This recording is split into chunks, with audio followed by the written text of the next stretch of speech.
नमस्कार मित्रांनो, नर्सिंग एक ईश्वर सेवा मी आरोग्यदाता चॅनलमध्ये मी अक्षय तुम्हा सर्वांचं मनापासून स्वागत करते। मित्रांनो, तुम्ही जर माझ्या चॅनलवर नवीन आले असाल तर चॅनलला सबस्क्राईब करा, व्हिडिओला लाईक करा आणि शेअर करायला विसरू नका। तर आजच्या व्हिडिओमध्ये आपण बघणार आहोत थ्रोम्बोसाइटोपेनिक पर्प्युरिया MSN सेकंडमध्ये विचारला GNM सेकंड इयरसाठी हा क्वेश्चन आहे। थ्रोम्बोसाइटोपेनिक पर्प्युरिया म्हणजे काय, तर ही एक कंडिशन आहे, डिसीज कंडिशन म्हणजे डिसीज नाही असं म्हणू शकत, आपण आजाराची अवस्था आहे। तर ते आपण बघूया थ्रोम्बोसाइटोपेनिक पर्प्युरिया काय आहे। तर प्लेटलेट्सचे प्रमुख कार्य, जे प्लेटलेट असतात आपल्या रक्तामध्ये त्याचं प्रमुख कार्य काय आहे।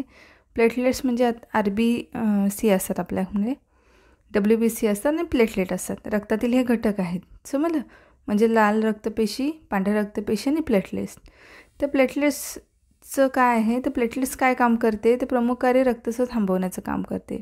त्यामुळे ज्या रोगामध्ये त्याचे प्रमाण कमी होते त्या रोगामध्ये पर्प्युरिया आढळतो व त्यास थ्रोम्बोसाइटोपेनिक किंवा थ्रोम्बोसाइटोपेनिक पर्प्युरिया असं म्हणतात। थ्रोम्बो आहे ते थांबो झाले, तर प्लेटलेटचं प्रमुख कार्य रक्तस्राव थांबवायचं काम करतात प्लेटलेट्स। आपलं ब्लिडिंग झालं तर थांबवायचं कार्य कोण करतं, प्लेटलेट्स करते। पण ह्या रोगामध्ये त्याचं प्रमाण कमी होतं, त्या रोगामध्ये पर्प्युरिया आढळतो व त्यास थ्रोम्बोसाइटोपेनिक पर्प्युरिया म्हणतात। याची कारणं कोणती आहेत थ्रोम्बोसाइटोपेनिक पर्प्युरियाची, तर यामध्ये अस्वाभाविक पांढऱ्या रक्तपेशींची संख्या इतकी वाढलेली असते की ते हाडाच्या मगजामध्ये देखील गर्दी करतात। त्यामुळे प्लेटलेटच्या निर्मितीमध्ये अडथळा येऊन त्याचे प्रमाण स्वाभाविकपेक्षा खूपच कमी होते।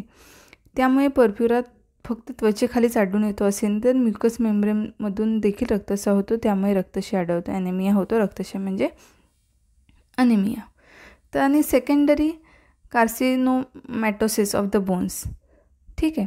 Secondary carcinomatosis of the bones म्हणजे हाडाच्या कर्करोगामध्ये कर्करोगांच्या पेशींची भरणा अस्थिमज्जामध्ये झाल्यामुळे प्लेटलेटची निर्मिती कमी होते व त्यामुळे पर्प्युरिया रक्तक्षय होतो, ठीक आहे। त्याच्यानंतर तिसरा आहे प्लास्टिक ॲनेमिया म्हणजे काय, तर यामध्ये अस्थिमज्जा संकुचित होते, त्यामुळे प्लेटलेटची संख्या कमी होऊन तीव्र स्वरूपाचा पर्प्युरिया म्युकस मेम्ब्रेनमध्ये रक्तस्राव देखील होतो। बऱ्याच रुग्णांमध्ये म्युकस मेम्ब्रेनचा दाह होतो। क्विनिन, क्विंडिन, सल्फोनोमाइड्स या औषधामध्ये देखील पर्प्युरिया होण्याची शक्यता असते व त्याच्याबरोबर रक्तातील प्लेटलेटचे प्रमाण देखील कमी होतं।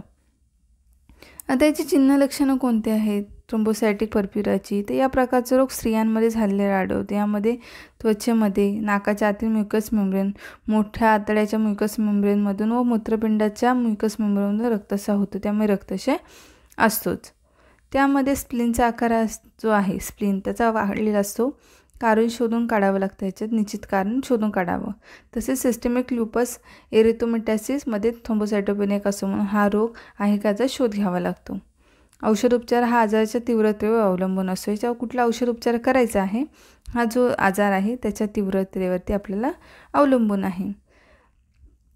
जर सौम्य प्रकारचा रोग असेल तर फक्त रक्तक्षयावरच औषधोपचार, तर थ्रोम्बोसाइटोपेनिक हा म्हणजे सौम्य प्रकारचा असेल तर रक्तक्षयावर म्हणजे ॲनेमिया औषधोपचार करतात।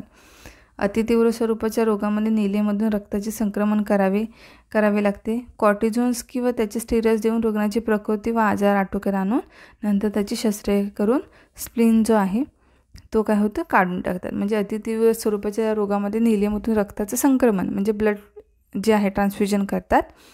कॉर्टिझोन्स किंवा त्याचे स्टेरॉइड्स देऊन रुग्णाची प्रकृती जी आहे व आजार आहे तो आटोक्यात आणून नंतर मग शस्त्रक्रिया करून जे स्प्लीन जो आहे, ठीक आहे, तर स्प्लीनची काय करावी लागते, शस्त्रक्रिया करावी लागते आणि शस्त्रक्रिया करून स्प्लीन काढून टाकावा लागतो।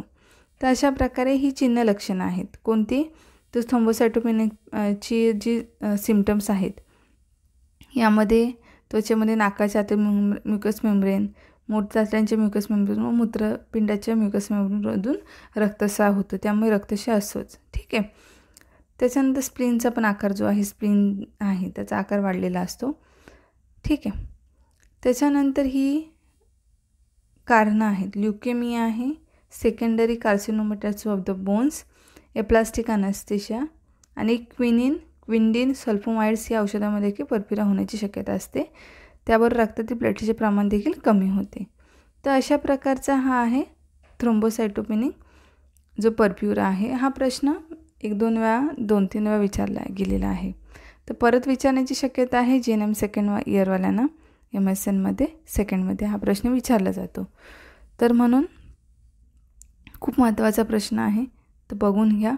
त्याच्या नोट्स असतील तुमच्या काही एक्स्ट्रा त्या ह्याच्यात ॲड करा. आणि लवकरच भेटणार आहोत आपण पुढच्या व्हिडिओमध्ये. तोपर्यंत काळजी घ्या, मस्त राहा, स्वस्थ राहा. धन्यवाद.